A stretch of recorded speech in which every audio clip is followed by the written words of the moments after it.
अस्सलाम वालेकुम, मैं हूं शजिया रियाजी। स्नो राउंड अप में आपको खुशामदीद। नाजरीन, साबिक DGISI lieutenant general retired Faiz Hamid को फौजी तहवील में लेकर उनके खिलाफ तादीबी कार्रवाई शुरू कर दी गई है। ISPR के बयान के मुताबिक सुप्रीम कोर्ट ऑफ पाकिस्तान के अहकामात की तामील करते हुए पाक फौज की जानिब से lieutenant general retired Faiz Hameed के खिलाफ टॉप सिटी केस में की गई शिकायत की दुरुस्तगी का पता लगाने के लिए एक तफसीली कोर्ट ऑफ इंक्वायरी का आगाज किया गया है। Lieutenant general retired Faiz Hameed के खिलाफ पाकिस्तान आर्मी एक्ट की दफात के तहत मुनासिब तादीबी कार्रवाई शुरू की गई है।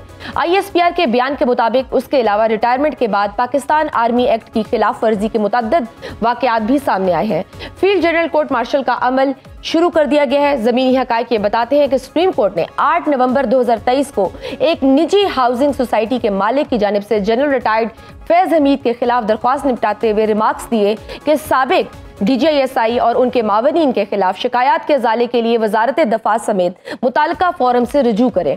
15 नवंबर 2023 को केस के तहरीरी फैसले में सुप्रीम कोर्ट ने कहा कि ISI के साबिक सरबरा lieutenant general retired Faiz Hameed के खिलाफ इंतहाई संगीन नौयत के इल्जामात को नजरअंदाज नहीं किया जा सकता, क्योंकि अगर ये इल्जामात दुरुस्त साबित हो गए तो मुल्की इदारों की साख को नुकसान पहुंचाएंगे। टॉप सिटी हाउसिंग स्कीम के मालिक मुइज अहमद खान की जानिब से दायर दरख्वास्त में इल्जाम लगाया गया है कि ISI के साबिक सरबरा lieutenant general retired Faiz Hameed ने अपने ओहदे का गलत इस्तेमाल किया और उनके हुक्म पर उनके और उनके खानदान के खिलाफ जराइम का इर्तकाब किया गया। दरख्वास्त के मुताबिक 12 मई 2017 को पाकिस्तान रेंजर्स और ISI के एहलकारों ने दहशतगर्दी के एक मुबैना केस के सिलसिले में टॉप सिटी के दफ्तर और मुइज खान की रहायशगाह पर छापा मारकर सोने और हीरो के जेवरात और रकम समेत कीमती सामान लूट लिया। तारीख ये बताती है कि फैज हमीद पाक फौज के रिटायर्ड 3 स्टार जनरल और ISI के साबिक सरबराह हैं। उन्होंने आखिरी बार 10 दिसंबर 2022 को कबल वक्त रिटायरमेंट लेने से पहले कोर के कमांडर की हैसियत से खिदमत अंजाम दी। सवाल यह है कि साबिक DGISI के खिलाफ तादीबी कार्रवाई के मुल्की सियासत और अदारे के साथ क्या असरात मुरतब होंगे। इस सब पर बात करने के लिए हमें ज्वाइन किया है डिफेंस एनालिस्ट ब्रिगेडियर वकार खान। सर, आपके वक्त का बहुत शुक्रिया। सर, साबिक DGISI lieutenant general retired Faiz Hamid को फौजी तहवील में लेकर उनके खिलाफ तादीबी कार्रवाई शुरू कर दी गई है। आप इस कार्रवाई को कैसे देखते हैं? कहते एक तो खुशाइन स्टेप है, बिकॉज जो अकाउंटेबिलिटी प्रोसेस है फौज का वो उसकी पहले भी मिसालें हैं। आपने देखा होगा 9th में ऑनवर्ड भी कुछ ऑफिसर्स को जो है अपने अहकामात पे सही तरीके से अमल ना करने पे दी गई। इनके अगेंस्ट आई थिंक ज्यादा सीरियस चार्जेस हैं। एक तो इन सर्विस है जो जिस आपने मेंशन किया इसमें टॉप सिटी से रिलेटेड, और चाहे वो किसी सिविलियन की एप्लीकेशन है इनके अगेंस्ट, अगर उसका एविडेंस है तो उसमें फौज जो है डेफिनेटली उसको अकाउंटेबल ठहराएगी। और कुछ चीजें जो है रिटायरमेंट के बाद की हैं, उसकी एग्जैक्ट नोयत का तो हमें पता नहीं है, लेकिन साफ है it is violation of code of conduct. फौज का एक सेक्शन 55 है पाकिस्तान मिलिट्री लॉ का, इसमें conduct unbecoming of an officer जो है उसको बर्दाश्त नहीं किया जाता। तो मोस्ट प्रॉब्ली उससे रिलेटेड होगा भी ये देखना है कि किस किस्म के चार्जेस सामने आते हैं। बड़ा मैसेज ये है कि रिस्पेक्टिव ऑफ कि आपका रैंक क्या था और आपका ओहदा क्या था, बिकॉज ISI का सरबराह होना आई थिंक उतनी बड़ी जिम्मेदारी भी है। तो अगर आप वायलेट करेंगे तो फिर फौज इसको अकाउंटेबल ठहराएगी, रिटायरमेंट से पहले भी, रिटायरमेंट के बाद भी। तो अब से ये जो उनके खिलाफ जनरल कोर्ट मार्शल का अमल शुरू कर दिया गया है, तो आपको क्या लगता है इस इक़दाम के से क्या अदारे की साख और मुल्की सियासत पर क्या असरात मुरतब होंगे? मेरे ख्याल में इसको पॉजिटिवली देखना चाहिए, क्योंकि एक परसेप्शन है जो सिविल में है, हम लोग खुद फौज में रहे हैं और आई थिंक हाईएस्ट लेवल पे अकाउंटेबिलिटी रही है। इससे पहले भी 3 स्टार्स को भी सजा दी अगर वो लेट्स से उन्होंने जुर्म किया है, तो उसमें एक फौज के अंदर ही पॉजिटिव इम्पैक्ट जाएगा और आई थिंक सोसाइटी के अंदर भी एक पॉजिटिव इम्पैक्ट जाएगा कि मिलिट्री की जो इंटरनल अकाउंटेबिलिटी सिस्टम है बड़ा स्ट्रांग है। और चाहे आप सबसे लेट्स से मजबूत इदारे के सरबराह रहे हों, अगर आप कोई ऐसा जुर्म करते हैं जो सिविल लॉ के तहत आता है या मिलिट्री लॉ के, तो उसके ऊपर आपको अकाउंटेबल ठहराया जाएगा और आगे एक प्रेसिडेंस भी बनेगा। अभी जो प्रोसेस है फील्ड जनरल कोर्ट मार्शल का, इसमें सबसे पहले तो इंक्वायरी होगी जिस बेसिस पे इनको अरेस्ट किया गया, बिकॉज उसके अंदर आई एम श्योर कोई ऐसी एविडेंस होगी फौज के पास। फिर एक समरी ऑफ एविडेंस रिकॉर्ड होगी और इनको रखा जाएगा, इनको वकील करने की इजाजत होगी। ये मिलिट्री कोर्ट ही, और इसका बड़ा स्पीडी ट्रायल होता है। मेरी अपनी असेसमेंट में 15 से 30 दिन के अंदर ये इस पे कार्रवाई मुकम्मल हो जाएगी। अगर वो लेट्स से इसमें मासूम डिक्लेयर होते हैं और अपना डिफेंड कर ले तो ये नहीं खुदा ना खास्ता उनको सजा दी जाएगी, लेकिन अगर वो कसूरवार ठहराएंगे तो फिर इसकी पनिशमेंट दी जाएगी। सर, एक क्रिटिकल एनालिसिस ये है कि जनरल रिटायर्ड फैज हमीद के खिलाफ रिटायरमेंट के बाद कार्रवाई हो रही है। क्या ये कार्रवाई ऑन जॉब नहीं हो सकती थी? इतनी बड़ी पोस्ट पे वो मौजूद थे, मतलब कोई ऐसा मैकेनिज्म नहीं था, कोई अकाउंटेबिलिटी का कोई मैकेनिज्म नहीं है या चेक एंड बैलेंस नहीं है कि ऑन ड्यूटी इस तरह के बड़े बड़े चार्जेस लगाए गए और उस टाइम ये काउंटर नहीं हुए, क्वेश्चन नहीं हुए और अब रिटायरमेंट के बाद ये सब हुआ। वो भी कोर्ट में जाना पड़ा और सुप्रीम कोर्ट ने कहा और उसके बाद ये सब हुआ। तो ये अदारे की अपनी अकाउंटेबिलिटी। जी, दो मिसालें मैं दे सकता हूँ आपको। अभी जो कमांडर 4 कोर थे, उनको भी उनकी accountability, he was in service trial. ऐसा नहीं है क्योंकि इनके जो आई थिंक जो आई एम श्योर जो एविडेंस कलेक्ट हुआ है या जो चार्जेस गए हैं वो रिटायरमेंट के बाद थे। तो उसमें फौज का प्रोसेस है। अगर आप manual of Pakistan military law को कुछ ऐसी आई थिंक स्पेसिफिक सिचुएशन है जहां पे आप वायलेट नहीं कर सकते। पॉलिटिक्स के अंदर भी अगर आपने जाना है तो 2 साल आपको वेट करना पड़ता है और फिर साफ दर है यू कैन ज्वाइन पॉलिटिक्स। इससे पहले अगर आप करते हैं, अभी आई डोंट नो किस नौयत का है, तो दैट देन अगेन वायलेशन। तो ऐसा नहीं है। इससे पहले आई थिंक एक इंटेलिजेंस रिलेटेड पहले ट्रायल हुआ था जिसमें कुछ ब्रिगेडियर साहबान थे, कुछ 2 स्टार्स थे, उनका इन सर्विस ट्रायल हुआ था और पनिशमेंट भी हुई थी। इसी तरीके से 9th में ऑनवर्ड है और इसके पहले भी मिसालें हैं, ऐसा नहीं है। लेकिन एक परसेप्शन है कि हाथ नहीं डाला जा सकता। मेरे ख्याल में जैसे इसको रिपोर्ट हुआ, उसकी पूरी इंक्वायरी हुई, कुछ चीजें सामने आई हैं, तो फिर उनको अरेस्ट किया गया और सावधान है अभी इसका डेफिनेटली ट्रायल होगा, उसमें चीजें सामने आएंगी। ठीक। अच्छा सर, एक और क्रिटिकल एनालिसिस है, वो ये है कि ये कहा जा रहा है कि ये जो इतना बड़ा फैसला किया गया है कोर्ट मार्शल का, मे बी एक कोई साइन है, सिग्नल है, इसको पॉलिटिकल विक्टिमाइजेशन की पर्सपेक्टिव से देखा जा रहा है। पर्टिकुलरली मैं बात करूं पीटीआई की, एक खास लीडर की बात की जा रही है क्योंकि इमरान खान साहब बड़े करीब थे इनके और इन्हीं के हटाने की वजह से इनके ताल्लुकात भी खराब हुए थे माजी में अगर देखा जाए। Could that be a signal कि ये उस पार्टी के लिए भी सिग्नल है, ये इमरान खान साहब के लिए भी कोई सिग्नल है कि मामलात कहीं और जा रहे हैं और मजीद मुश्किलात बढ़ रही हैं?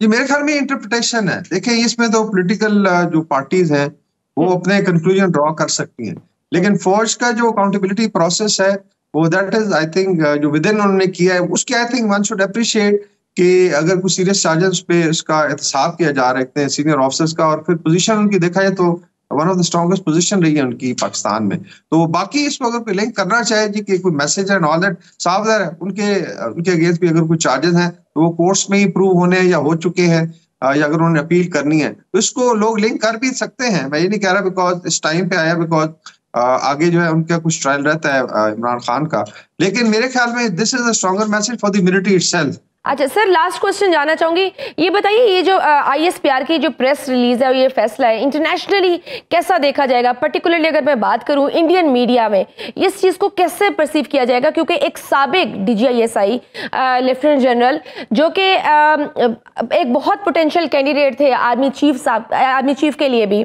और फिर उनको वक्त से पहले हटा दिया गया और उन पे करप्शन के एलिगेशंस लगाए गए और अब ये कार्रवाई की जा रही है, इसको ग्लोबली कैसे देखा जाएगा अदारे की साख के हवाले से, क्रेडिबिलिटी के हवाले से?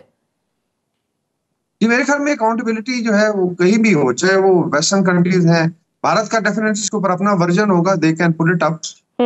अपने अभी 4 लेफ्टिनेंट जनरल का कोर्ट मार्शल किया है जो बड़ी न्यूज नहीं बनती, लेकिन अगर अकाउंटेबिलिटी प्रोसेस है और आप सफाई कर रहे हैं, अपने सिस्टम को बेहतर बना रहे हैं, तो मेरे ख्याल में इसको अप्रिशिएट किया जाना चाहिए। बाकी जो है डेफिनेटली लोग पॉइंट स्कोरिंग भी करेंगे, लेकिन पाकिस्तान की मिलिट्री और पाकिस्तान की, and I think it's a larger message to rest of the institution, bureaucracy है, जुडिशरी है, जहां पे लंबी तारीखें ले ली जाती हैं और फिर डिले रहता है, अकाउंटेबिलिटी नहीं होती। आप इमेजिन करें कि लेट्स से अगर सिविल सर्विस में कितने सेक्रेटरीज या लेट्स से कितने हाई कोर्ट सुप्रीम कोर्ट के जजेस को ट्रायल किया गया हो, वहां तो बड़ी आई थिंक रिलीफ मिल जाती है। तो मेरे ख्याल में तो एक मिसाल है, and same is true for political leaders के, अगर आप वायलेट करते हैं लॉ को तो उसकी सजा है। और मिलिट्री का स्पेसिफिकली आई थिंक डिसिप्लिन है जो तमाम मिलिट्रीज कायम रखती हैं, तो उसके बगैर फिर आपकी जो है आई थिंक ना डिसिप्लिन कायम रह सकता है। अगर माजी में देखा जाए तो जिस तरह से डिक्टेटर्स ने आइन तोड़ा है वर्दी में रहते हुए, उन पे तो आर्टिकल 6 लगाने की बात नहीं की गई, मार्शल लगाए गए, उनके जैसे परवेज मुशर्रफ के खिलाफ आर्टिकल 6 का फैसला भी आया, उधर कोई कार्रवाई होगी उनके लिए? जी हुआ तो है, आई थिंक उसमें जो सुप्रीम कोर्ट ने उसके बाद जो है उसके ऊपर अपना फाइनल डिसीजन है, जो दो ऑल्दो इट केम आफ्टर, लेकिन उनका ट्रायल तो किया गया। सो अगर आई थिंक कोर्ट्स के डिसीजन देखे जाए तो प्रोसेस जो है आई वुड से कि वो जितना स्ट्रेंथन किया जाए और कंटिन्यू किया जाए वो बेहतर है। और अगर आप ये मिसालें रखते हैं तो उसके बाद आई एम श्योर फौज का डिसिप्लिन जो है उसमें भी बेहतरी आएगी, इसकी परफॉर्मेंस में बेहतरी आएगी और लोग ना की सीध में चलेंगे। बहुत शुक्रिया। कि बहुत बड़ा फैसला है, अगर करप्शन की कोई एलिगेशंस हैं और अकाउंटेबिलिटी की जा रही है, एक बहुत बड़ा फैसला है और होनी चाहिए, एक अच्छा डिसीजन है। अकाउंटेबिलिटी होनी चाहिए, क्रॉस द बॉर्डर होनी चाहिए, सबकी होनी चाहिए। थैंक यू सो मच आपके वक्त का। नाजरीन, वक्त तो एक छोटी सी ब्रेक का, देखते रहिए सुन राउंड। नाजरीन, आज सुप्रीम कोर्ट ने लाहौर हाई कोर्ट का फैसला कलअदम करार देते हुए मुस्लिम लीग नून के 3 अरकान कौमी असम्बली की रुकनीत बहाल कर दी। चीफ जस्टिस ऑफ पाकिस्तान काजी फाइज ईसा की सरबराही में कायम बेंच ने 2-1 की अक्सरियत से इलेक्शन कमीशन का फैसला बहाल कर दिया, जबकि जस्टिस अकील अब्बासी ने फैसले से इख्तलाफ किया। सुप्रीम कोर्ट का फैसला मजमूई तौर पर 47 सफ़ात पर मुश्तमिल है। सुप्रीम कोर्ट का अक्सरियती फैसला 24 सफ़ात पर और इख्तलाफी नोट 23 सफ़ात पर मुश्तमिल है। सुप्रीम कोर्ट ने लाहौर हाई कोर्ट का NA 79, NA 81, NA 154 पर आजाद उम्मीदवारों की कामयाबी का फैसला कलअदम करार देते हुए इलेक्शन कमीशन में वोटों की दोबारा गिनती में नून लीगी उम्मीदवारों की कामयाबी का इलेक्शन कमीशन का फैसला बरकरार रखा। सुप्रीम कोर्ट ने अपने फैसले में लिखा है कि यह तस्लीम शुदा हकीकत है कि 3 हलकों में दोबारा गिनती की दरख्वास्तें 9 और 10 फरवरी को आ गई थी। 5 अगस्त 2023 को इलेक्शन एक्ट 2017 में तरमीम के जरिए रिटर्निंग अफसर को वोटों की दोबारा गिनती का इख्तियार दिया गया। अदालती फैसले में कहा गया कि जब हाई कोर्ट में केस गया उस वक्त ये तरमीम मौजूद थी, मगर हाई कोर्ट ने सेक्शन 95 की झेली शेख 5 को मद्देनजर ही नहीं रखा। सुप्रीम कोर्ट एक फैसले में तय कर चुकी है कि इलेक्शन तनाज़ात का फोरम इलेक्शन ट्रिब्यूनल है। सुप्रीम कोर्ट तय कर चुकी है कि हाई कोर्ट वो मामला देख सकती है जहां इलेक्शन कमीशन का दायरा इख्तियार ना हो। वर्कर्स पार्टी केस में सुप्रीम कोर्ट ने कहा कि इंतखाबात का इनेकाद इलेक्शन कमीशन का इख्तियार है। सुप्रीम कोर्ट के अक्सरियती फैसले में यह भी कहा गया कि इलेक्शन कमीशन एक आईनी अदारा है, इसके फैसले का एहतराम होना चाहिए। लाहौर हाई कोर्ट के जजेस ने इलेक्शन कमीशन के सरबराह और मेंबरान के लिए गैर जरूरी रिमार्क्स दिए। लाहौर हाई कोर्ट का फैसला बरकरार नहीं रखा जा सकता। अदालत ने मुस्लिम लीग नून के अरकान कौमी असम्बली अजहर कयूम नाहरा, अब्दुल रहमान कांजू और जुल्फिकार अहमद की रुकनीत बहाल कर दी। तारीख से बताती है कि NA 154 पर फराज नून, NA 81 पर बिलाल इजाज और NA 79 पर एहसान विर कामयाब करार पाए थे। नून लीग की उम्मीदवार अब्दुल रहमान कांजू, अजहर कयूम नाहरा और जुल्फिकार अहमद दोबारा गिनती के लिए इलेक्शन कमीशन गए थे।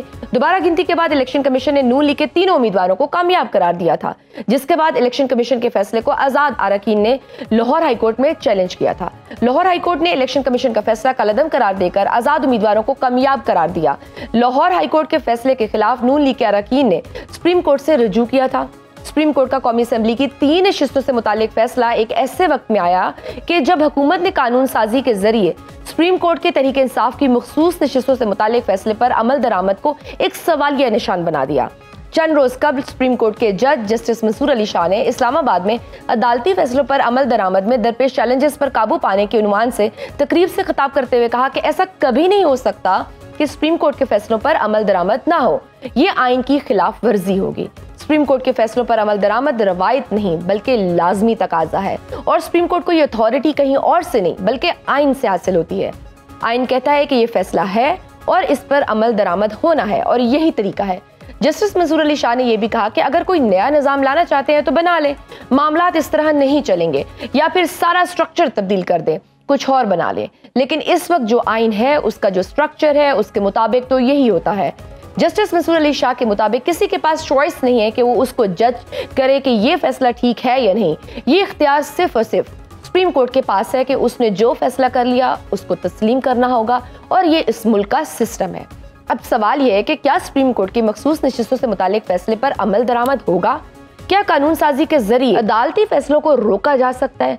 सवाल तो ये भी अहम है कि क्या हुकूमत अदलिया से बराह रास्त तसादुम चाहती है? इस सब पर तफसील से बात करने के लिए हमें ज्वाइन किया सीनियर एनालिस्ट सईद काजी साहब। सर, आपके वक्त का बहुत शुक्रिया।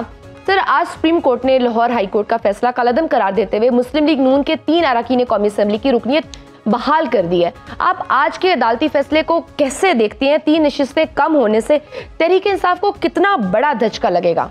सबसे पहले तो ये है कि ये फैसला भी will go down into history, one of the most controversial decisions ये जाएगा। वो इसलिए, और मैं समझता हूँ कि जो जस्टिस अकील अब्बासी साहब की एक्सप्लेनेशन ऑफ द इवेंट्स है वो मेरे ख्याल बहुत ज्यादा करीन इंसाफ और करीन हकीकत भी है। बहरहाल ये बात ठीक है अपनी जगह पे कि हमें अक्सरियत का फैसला मानना पड़ता है। अलबत्ता ये नहीं मानेंगे अक्सरियत का फैसला जो 8-5 से आया था उसको रोकने के लिए ये सब खेल होगा। मगर ये मैं क्यों कह रहा हूँ कि ये कंट्रोवर्शियल फैसले के तौर पर जाएगा। इन पर्टिकुलर सुप्रीम कोर्ट जो है एक एक्सट्रीम उसकी जुरिस्डिक्शन होती है, तो कहते हैं court of an ultimate jurisdiction होती है, वो हर सारे पहलू को देखती है।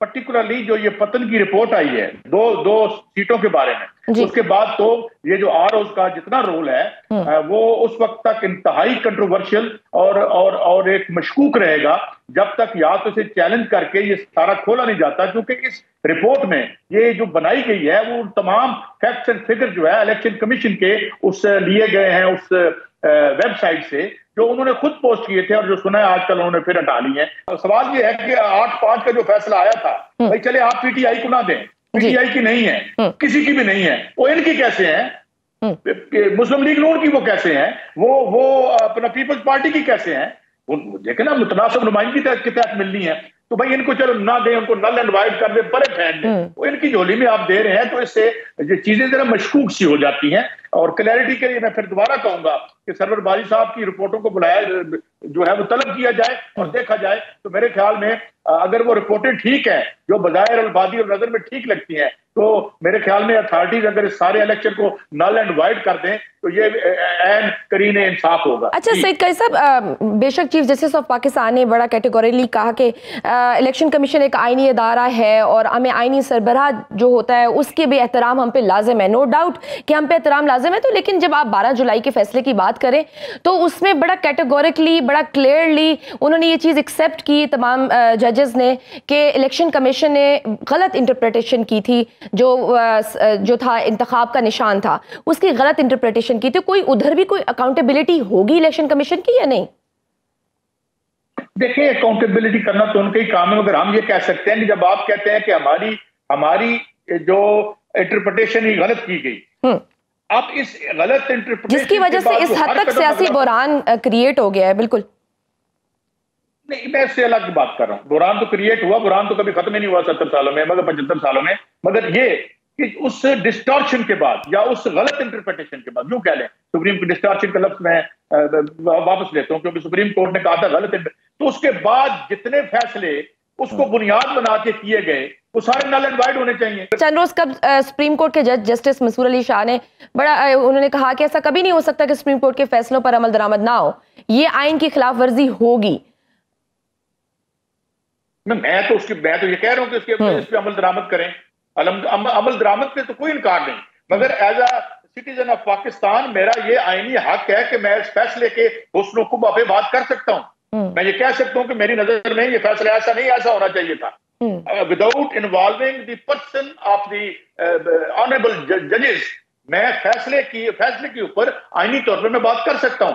हाँ, बात औकात ये भी हुआ कि चीफ जस्टिस साहब ने एक फैसला दिया था, ये अकामा और जो 25 लाख रुपए तनख्वाह लेते थे या 15 लाख रुपए तनख्वाह लेते थे ख्वाजा आसिफ साहब, तो उन्होंने उसको जायज करार दे के कहा था कि आप इस पे बात नहीं कर सकते, तो हमने उस पे बात नहीं की थी। बिल्कुल सही, लेकिन ये फुर्तियां जो हुकूमत ने दिखाई हैं और ये जो इलेक्शन एक्ट के उसमें तरमीम लेकर आए हैं, इसकी क्या वजह है? मतलब अगर मखसूस नशिस्तों का फैसला भी अगर हो जाए तो उससे हुकूमत को तो कोई खतरा नहीं है, फिर ये फुर्तियां किस वजह से, क्या मकासद अचीव करना चाहती है ये हुकूमत? क्योंकि मंसूर अली शाह ने तो रिसेंटली बोले, उन्होंने कहा अगर आप कोई नया निज़ाम लाना चाहते हैं तो बना ले, मामलात इस तरह से तो नहीं चलेंगे, या फिर सारा स्ट्रक्चर तब्दील कर दें, कुछ और बना ले, लेकिन इस वक्त जो आइन है उसका जो स्ट्रक्चर है उसके मुताबिक तो यही होगा।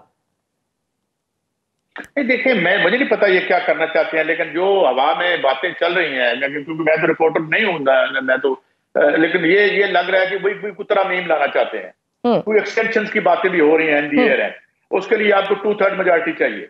उसके लिए ये बातें भी बात लोग कर रहे हैं कि जनाब मुमकिन है 2/3 मेजॉरिटी ना हो तो जो एग्जिस्टिंग अदालती नंबर है उसमें से हम 2/3 मेजॉरिटी ले लेंगे। Very creative interpretation. हम तो सुप्रीम कोर्ट पे ये कहते हैं ना कि ये आइन को जो है वो रीराइट कर रहे हैं, तो आइन को हमने भी तो रीराइट किया। मसलन हमने सुप्रीम कोर्ट पर हमला करके जो रीराइट करने की एक आला मिसाल इस्तेमाल की, वो भी तुम्हारे सामने है। या उनकी चौखट पे जुलूस लेके चले गए और उनका नाम लेके कभी बहू कभी, तो ये तो हम भी तो बहुत कुछ कर रहे हैं ना। जो बाकी जो इदारे हैं वो तो ये लगता है कि जैसे the state institutions are at war with each other. ये ऐसे ही है कि मेरा हाथ मेरे मुंह पे थप्पड़ मार रहा है, मेरा हाथ जो है वो मेरा अपना गला दबोच रहा है, क्योंकि ये एग्जेक्टिव भी एक रियासत का पिलर है, अदलिया भी रियासत का पिलर है। अब मसला क्या है? मसला ये है कि साफ बात कर देते हैं क्योंकि इस वक्त सारा एलीट कैप्चर है, और एलीट कैप्चर के बाद जो दौलत के ढेर पे बैठे हुए बजाय सियासतदान और अंदर से कारोबारी और दुकानदार हैं, वो समझते हैं कि भाई हमारे हक में फैसला होगा तो ठीक है, वरना हम हर उस हद तक जाएंगे। इससे बड़ी हद क्या होती है कि आप सुप्रीम कोर्ट पर हमला ही कर दें और आपको कोई पूछने वाला ना हो। ये मैं बिल्कुल पॉलिटिकली और उन वाकयात की बात कर रहा हूँ जो बाकायदा हमारी तारीख का हिस्सा है। ये तो मैं उसका एक बुनियादी आपको वजह बता रहा हूँ कि ये जो कारोबार और सियासत का नेक्सस बना है, उसने सारी डिस्कशन पैदा की है, और आज इस रियासत को आप जिस मकाम पे ले आए हैं। नहीं तो आप काजी साहब, आप कोई तब्दीली देख रहे हैं? बड़ी ये जो बहुत सारी चहमगोइयां हो रही हैं कि ये सितंबर अक्टूबर में कुछ होने वाला है, कोई सिस्टम बदलने वाला है, कोई कौमी हुकूमत का कोई बात हो रही है, क्योंकि अगर शेख रशीद साहब ने भी अभी दावा किया है कि 20 सितंबर तक कोई टेक्नोक्रेट सिस्टम आ रहा है। आपको कुछ इस तरह का कुछ नजर आ रहा है? नहीं आ सकता। मैं इस आपका एनालिसिस क्या कहता है? मैं सिर्फ एक बात, मेरा एनालिसिस ये कहता है कि टॉप से अपने आप को हुक्मरानी में जो सवार रखने के लिए जो भी तब्दीली जाएगी, वो तब्दीली के नाम पे एक धोखा और फ्रॉड होगा।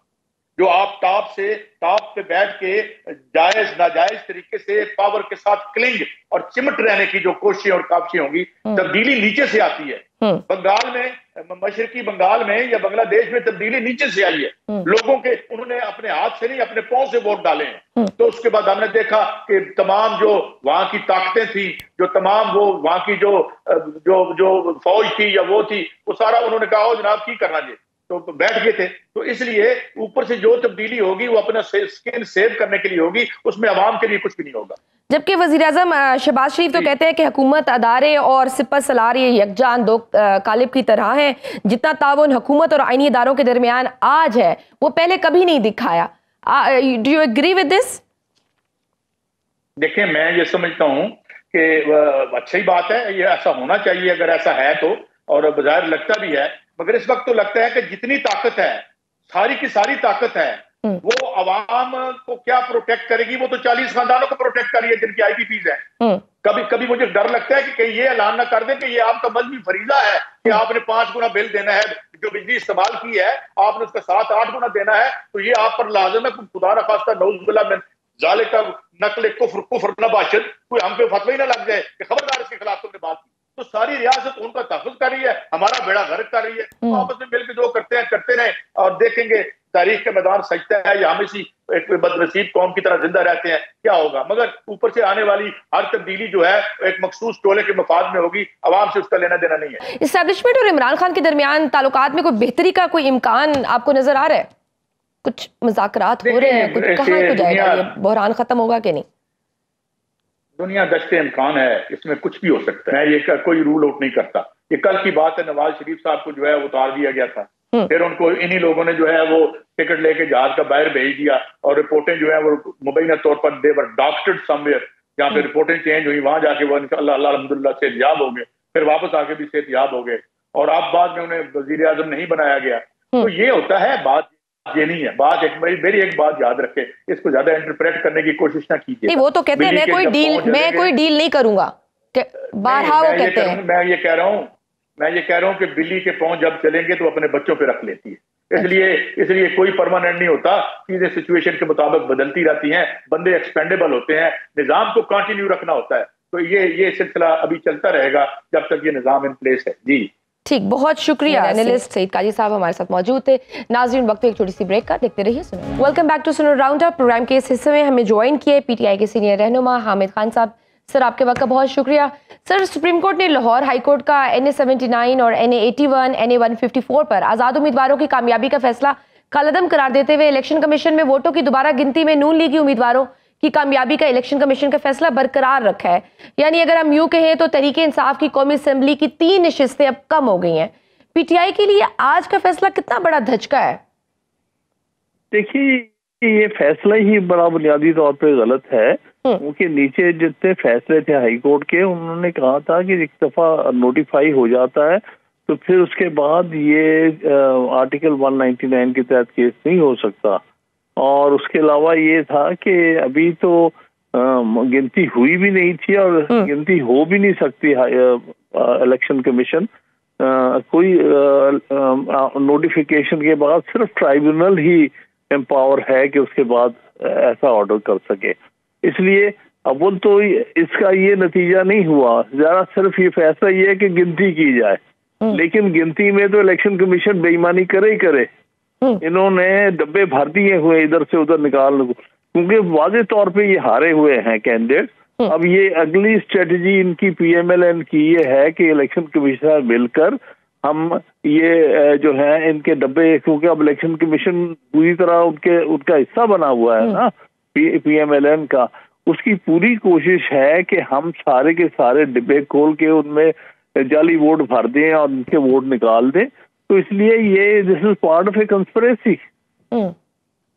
ठीक सर, जस्टिस अकील अहमद अब्बासी ने केस में इख्तलाफी नोट भी लिखे और कहा है कि इंतखाबी अमल मुकम्मल होने के बाद इलेक्शन कमीशन का किरदार खत्म हो जाता है, जो अभी आपने ये बात भी की है। आइन के मुताबिक इंतखाबी तनाज़ात पर इलेक्शन ट्रिब्यूनल से ही रुजू किया जा सकता है। ये बिल्कुल। तो आपको क्या लगता है, ये आप पीटीआई की इन 3 नशिस्तों पर इसी किस्म की आप एक्सपेक्ट कर रहे थे, इसी किस्म का कोई फैसला, और आपकी क्या अब स्ट्रेटेजी होगी? आपके पास कोई कानूनी ऑप्शन मौजूद है?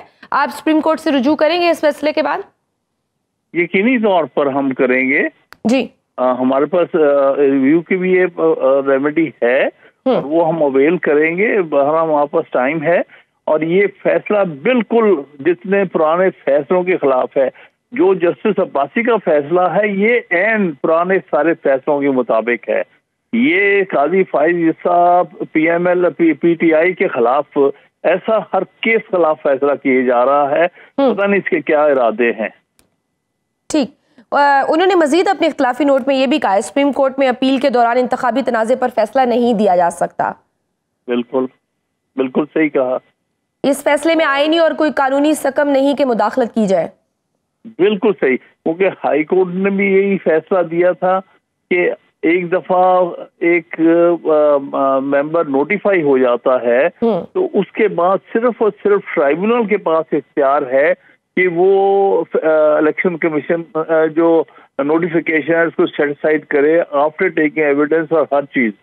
तो ये तो इलेक्शन कमीशन के पास इख्तियार ही नहीं, ज्यूरिसडिक्शन ही नहीं। एक दफा एक कैंडिडेट को नोटिफाई करने के बाद इलेक्शन कमीशन के पास इख्तियार खत्म हो जाता है कि वो फिर रिकाउंट का ऑर्डर करे। रिकाउंट का फिर ऑर्डर सिर्फ और सिर्फ इलेक्शन ट्राइब्यूनल्स कर सकते हैं। तो बच्चों से अब ये क्या सुप्रीम कोर्ट के फैसले पर अमल दरामद मुमकिन होगा, क्योंकि फैसला तो अब आ गया है? देखिए, फैसला तो जो भी है उससे अमल दरामद तो होना चाहिए, मगर सब्जेक्ट टू जुडिशियल रिव्यू जो है, यानी हमारा रिव्यू का हमारे पास इख्तियार है, वो हक है, वो करेंगे इस्तेमाल, वो तो अपनी जगह। लेकिन ये फैसला मैं सिर्फ ये कर रहा हूँ, मैं ये नहीं कह रहा कि हम फैसले को नहीं मानेंगे। वो सुप्रीम कोर्ट का फैसला है, बाई मेजॉरिटी 2-1 किया गया है। लेकिन इसके साथ साथ जो हमारे पास आइन में रेमेडी दी हुई है इस फैसले के खिलाफ, हम उसको जरूर जो है इस्तेमाल करेंगे और रिव्यू पिटीशन डालेंगे। मेरे ख्याल में ये फैसला जो है, पुराने जितने इस पर फैसले हैं पिछले तकरीबन 40-50 साल के सुप्रीम कोर्ट के बहुत सारे फैसले, क्योंकि एक केस में मैं भी वकील था रिस्पोंडेंट की तरफ से, और उन्हें बेशुमार जजमेंट्स और सब कुछ मैंने दिया था, और कंसिस्टेंट व्यू ये जा रहा है जो कि अब्बासी के डिसेंटिंग व्यू में लिखा गया है। यही एक्चुअली कंसिस्टेंट व्यू है सुप्रीम कोर्ट का पिछले बहुत सालों में। ठीक, और सर आज एक और बहुत बड़ी डेवलपमेंट हुई, जनरल फैज हमीद को फौजी तहवील में ले लिया गया है, उनके खिलाफ फील्ड जनरल कोर्ट मार्शल का अमल शुरू कर दिया गया है। आप इस ताज़ा तरीन डेवलपमेंट को कैसे देखते हैं? मैं कुछ कह नहीं सकता कि ये है तो, क्योंकि वो फौजी रिटायर्ड फौजी है, वो बहरहाल अंडर मिलिट्री एक्ट के तहत आता है। मुझे पता नहीं उसके खिलाफ एग्जैक्टली क्या एलिगेशंस है, लेकिन हाँ प्रोसीडिंग्स हो सकती हैं। माजी में इमरान खान साहब भी ये दावा कर रहे थे कि वो और एस्टेब्लिशमेंट एक पेज पर हैं, फिर वो पेज फट गया, और आज शहबाज शरीफ साहब भी एस्टेब्लिशमेंट के हवाले से यही दावा करते हैं कि हम दोनों एक पेज पर हैं, और मिसाली ताल्लुकात की बात कर रहे हैं कि क्या ये नया पेज बरकरार रह सकेगा? नया पेज, हाँ, मतलब है कि बुनियादी बात गलत है। फौज का कोई काम नहीं है सियासत में आने का या सियासी रोल प्ले करने का। अगर पहले किसी ने किया है वो भी गलत था, अब कर रहे हैं वो भी गलत है। और बारहा पिछले 70-75 साल में हमने मुल्क में फौज के सियासी किरदार की वजह से बेपनाह नुकसान उठाया है। हमारी आईनी जो जिम्मेदारियां हैं वो पूरी नहीं हो सकी इस वजह से कि बारहा मिलिट्री एडवेंचरर्स या बराह रास्त या बिला वास्ता ये काम करते रहे, चाहे वो अयूब खां हो, याहिया खां हो, वो ज़ियाउल हक हो या मुशर्रफ हो, या फिर कुछ ऐसे जर्नैल जो आप सामने नहीं आते लेकिन दूसरों को स्पॉन बना के इस्तेमाल करते हैं, जिस तरह इस वक्त हो रहा है, जिस तरह वो शहबाज शरीफ उनके हाथों में खेल रहा है। तो ये भी वर्चुअली मिलिट्री रजीम बन चुकी है ना, जिस तरह से। लेकिन सर फिर इमरान खान साहब भी तो फिर यही बात करते हैं, वो कहते हैं कि हम मुज़ाकरात करेंगे तो आर्मी से करेंगे। आप कहते हैं कि इनके कोई सियासत में कोई मुदाखलत नहीं होनी चाहिए फौज की, लेकिन फिर आप के ही लीडर वो कहते हैं हम मुज़ाकरात करेंगे, बातचीत होगी तो सिर्फ फौज से होगी, सियासी जमातों से नहीं होगी। फिर ये तो आप खुद धकेल रहे हैं उनको इस तरफ। नहीं, हरगिज नहीं। जो बात कर रहे हैं हमने सिर्फ ये कहना है कि भाई तुम स्टे आउट ऑफ पॉलिटिक्स, तुम आइन के तहत तुम्हारा कोई सियासी किरदार नहीं होना चाहिए। इस वक्त तो सारा ये दिखाने को सामने एक नून लीग की हुकूमत बनाई हुई है, असल में तो पीछे मिलिट्री एस्टेब्लिशमेंट सब कुछ कर रही है। तो इसलिए फौज से कोई ये बताने की जरूरत है कि भाई stay out of politics. But sir don't you think this is a high time कि आप जो एज पॉलिटिकल पार्टीज को इकट्ठे हो जाना चाहिए, बजाय फौज से मुज़ाकरात करने के सियासी जमातें मिल बैठ के वे फॉरवर्ड कोई देखें, कोई हल निकालें, इस बहरान से निकलने की कोशिश करें। पर जो सियासी पार्टियां इस वक्त फौजी एस्टेब्लिशमेंट के हाथों में खेल रही हैं उनके साथ क्या बात करें, जब तक वो अपने आप को इससे अलग नहीं कर ली। इस वक्त तो जो 2 या 3 पार्टीज हैं जिनकी बुनियाद पर हुकूमत बनाई गई है, ये वो पार्टियां हैं जो दर हकीकत सियासी पार्टियां नहीं हैं बल्कि फौजी एस्टेब्लिशमेंट के हाथों में खेलने वाले एक लोग हैं। और उनके साथ क्या, हाँ बाकी सबके साथ हम बात करने को तैयार हैं। हम JUI के साथ बात कर रहे हैं, हम जितनी बलूचिस्तान की पार्टी के साथ, हम जमात इस्लामी के साथ हैं, हम और भी जो पार्टीज जो इक़्तिदार में नहीं है, जिनको इस्टेब्लिशमेंट के कंधे पे चढ़ा के नहीं इक़्तिदार में लाया गया, हम उन सबके साथ बात करने को तैयार। ठीक सर, इलेक्शन एक्शन की जो तरमीम की गई उस एक्ट में कितना इम्कान है कि सुप्रीम कोर्ट पार्लियामेंट की जानिब से की गई ये हालिया कानून साजी को कालादम करार दे देगी? ये है ही कालादम करार देने के काबिल। इन एनी केस कालादम करार दे ना दे, ये रेट्रोस्पेक्टिव नहीं हो सकती। जो फैसला हो गया उस पर असरअंदाज नहीं हो सकती। जो इलेक्शन जो फैसला होता है वो उस दिन के जो भी कानून होता है आइन के मुताबिक होता है। लिहाजा ये तो बिल्कुल बेकार किस्म की इन्होंने एक लेजिस्लेशन की है, बिल्कुल मैला फायदे है इसका मकसद, और जिसको हम अंग्रेजी में कहते हैं पर्सनल स्पेसिफिक है, किसी खास पार्टी को, खास अफराद को फायदा पहुंचाने के लिए, किसी खास पार्टी और खास अफराद को नुकसान पहुंचाने। इस किस्म की लेजिस्लेशन जो है वो कभी भी आईनी नहीं हो। नाज़रीन, आज के प्रोग्राम में बस इतना ही। मुझे दीजिए इजाजत। अल्लाह हाफिज।